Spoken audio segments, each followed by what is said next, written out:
कर्म प्रधान विश्व कर राखा, जो जस करस तो तस फल चाखा। तुला राशि के जो जातक हैं, राहु का परिवर्तन आपके कुंडली में कब होगा?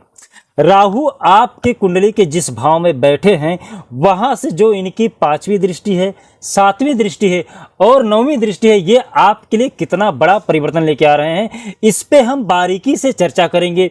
साथ ही साथ राहु महाराज आपके लिए कारक की भूमिका निभाते हैं या मारक की भूमिका निभाते हैं, आपके लिए मित्र हैं या शत्रु हैं, इस पे भी जानकारी लेंगे। साथ ही साथ आपके लिए क्या खास उपाय है राहु महाराज को प्रसन्न करने के लिए, वो भी बताऊंगा। किसके लिए राहु महाराज उच्च के होते हैं, किसके लिए नीच के होते हैं, इस पे भी चर्चा करूंगा। तो राहु महाराज आपके लिए क्या क्या परिवर्तन लेके आ रहे हैं, इनका परिवर्तन कब होगा और परिवर्तन से आपको लाभ मिलेगा या हानि मिलेगी, इस पे बारीकी से चर्चा करूंगा। तो लास्ट तक आप इस वीडियो को जरूर देखिएगा। जय श्री महाकाल, मैं राहुल तिवारी आप सभी का आपका अपने इस चैनल में हृदय से स्वागत करता हूं। दोस्त, तुला राशि के जो जातक हैं, आपके जो स्वामी है वो है शुक्र महाराज। शुक्र महाराज और राहु महाराज में मैत्री का भाव रहता है। राहु महाराज की जो कारक राशियां हैं उसमें राहु, केतु, शुक्र, शनि से जुड़ी हुई जितनी भी राशियां हैं सब राहु महाराज की कारक राशियां में आती हैं। और जो इनके मारक राशियां हैं, जो गुरु से, सूर्य से, मंगल से, चंद्र से जुड़े हुए रहते हैं, इतने जो राशियां हैं जिसके स्वामी ये चारों हैं, वो राहु महाराज के मारक की दृष्टि में आते हैं। तो मारक और कारक आप समझ लीजिए, जो राहु के मित्र हैं वो कारक हैं और जो राहु के शत्रु राशियां हैं वो मारक की अवस्था में आती है। तुला राशि फिलहाल राहु के कारक की दृष्टि में आती है, मैत्री की दृष्टि में आती है। तो यहां पर राहु महाराज कुंडली के 6ठे भाव में बैठे हुए हैं। इनकी जो 5वीं दृष्टि है वो आपके कुंडली के 10वें भाव पे पड़ रहा है और जो इनकी 7वीं दृष्टि है वो आपके कुंडली के 12वें भाव पे पड़ रहा है और जो इनकी दृष्टि 9वीं है वो आपके कुंडली के बचत के 2 भाव पे पड़ रहा है। तो राहु महाराज की क्या क्या दृष्टियां हैं, इस पे क्या क्या प्रभाव पड़ता है, किस भाव पे क्या प्रभाव पड़ता है, इस पे हम बारीकी से चर्चा करते हैं। वैसे जिसके कुंडली में राहु महाराज सही नहीं रहते हैं ना, ऐसे व्यक्तियों को बार बार समस्याओं का सामना करना पड़ता है। राहु महाराज छाया ग्रह में आते हैं, केतु महाराज छाया ग्रह में आते हैं, लेकिन यदि इनका सहयोग जो है ना सही से नहीं मिला आपको, या आपके कुंडली पे इनका सहयोग सही से नहीं मिला, तो आप जो भी कार्य करेंगे आपको सिर्फ और सिर्फ पश्चाताप मिलेगा और कुछ नहीं मिलेगा। सूर्य महाराज, चंद्र महाराज ये कुंडली के सबसे मजबूत ग्रह होते हैं, लेकिन जब राहु अपनी चाल चलता है चंद्र के ऊपर और सूर्य के ऊपर, दोनों के ऊपर ग्रहण लगा देता है।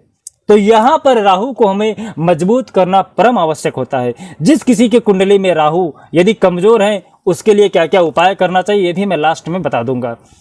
तुला राशि के जो जातक हैं, राहु महाराज आपके कुंडली के 6ठे भाव में बैठे, जहां से आपका रोग, ऋण और शत्रु देखा जाता है।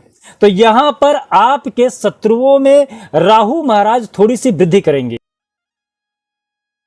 लेकिन आप अपने शत्रुओं पर विजय प्राप्त कर लोगे। अंत में बहुत ज्यादा आपको टेंशन लेने की आवश्यकता नहीं है। राहु महाराज कुंडली के 6ठे भाव में बैठ के शत्रु निर्माण कर रहे हैं, लेकिन उसके ऊपर आपको विजय भी दिला रहे हैं। हाँ, थोड़ा बहुत आप परेशान जरूर होंगे, लेकिन अंततः आपको विजय निश्चित रूप से राहु महाराज दिला देंगे।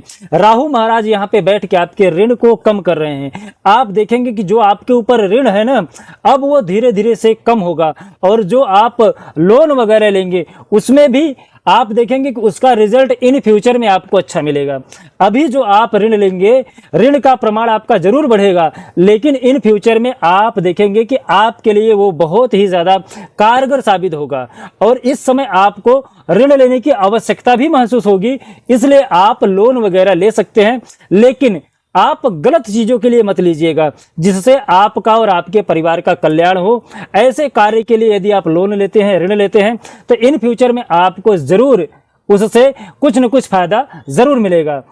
बात करें यदि राहु के 5वीं दृष्टि का, राहु की जो 5वीं दृष्टि है यह आपके कुंडली के 10वें भाव पे पड़ रहा है, जहां से आपका कर्म देखा जाता है, जहां से आपके पिता का क्षेत्र देखा जाता है। तो यहां से राहु आपके पिता के साथ आपका थोड़ा अनबन जरूर कराएंगे, लेकिन राहु महाराज यहाँ पे आपके कर्म को ऊपर जो सूर्य बैठे हैं इस समय, यहाँ पे आपको उनपे मजबूती दे रहे हैं।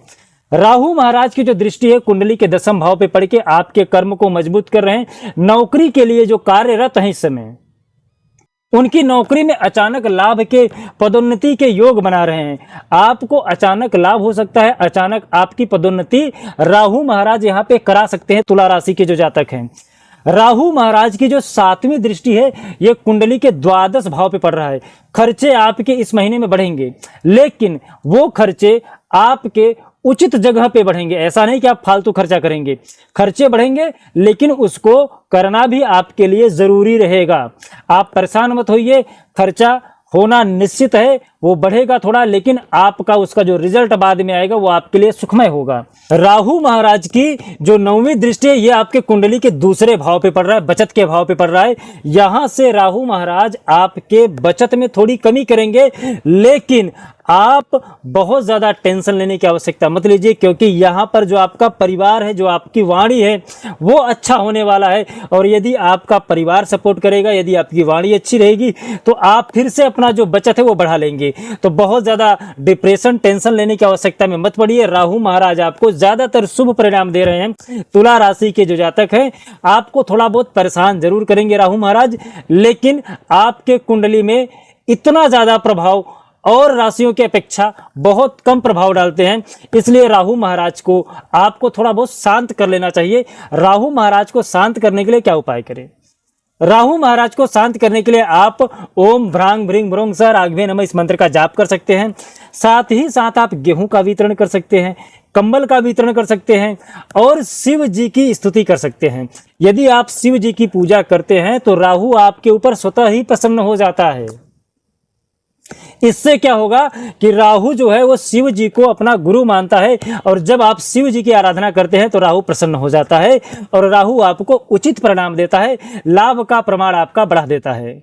ये वीडियो कैसा लगा कमेंट करके जरूर बताइएगा। साथ ही साथ यदि आपकी और भी कोई समस्या है तो आप हमें कमेंट करके पूछ सकते हैं। जय श्री महाकाल। आपका दिन शुभ हो, मंगल हो, स्वस्थ रहे, मस्त रहे।